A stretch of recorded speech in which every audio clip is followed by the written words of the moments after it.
Предолга и претешка транзиција ги притиска граѓаните во изминатите 2,5 децении, која ја карактеризираат стопанска стагнација и безперспективност.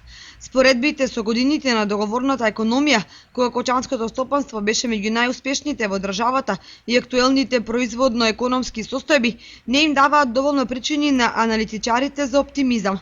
Новите бизнис аргументи, предводени од странските инвестиции, ни приближно не им даваат тежина, како онаа кога во Кочани стопанисуваа фабриката за хартија, Атом, Руен, Борис Кидрич, Кочанско поле, Југотутун, Бетон и другите поголеми фирми. По четврт век транзиција може слободно да се констатира дека продорот на западните технологии и во наши услови отиде напред, но граѓаните, стандардот, екзистенцијата останаа далеку назад. Баш тоа проблемот ќе се запраша обичниот човек. Дали не бива за работа, дали не знаеме да штедиме или можеби реално не го вреднуваме капиталот во сите негови форми.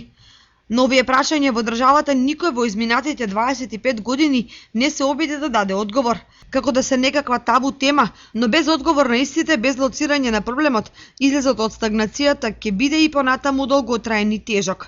Повозрасните стопанственици велат дека Кочани не може да се ослободи од стагнацијата доколку не најде решение за целосно или делумно заремнети гиганти, како што се хартија, Атом, Југотутун, земјоделски комбинати и за другите, кои иако можеби се стопанско минато, сепак располагаат со индустријски и деловни потенцијали. Бидејќи и вака запуштени и оставени на забот на времето, немо сведочат за својата некогашна моќ и вредност.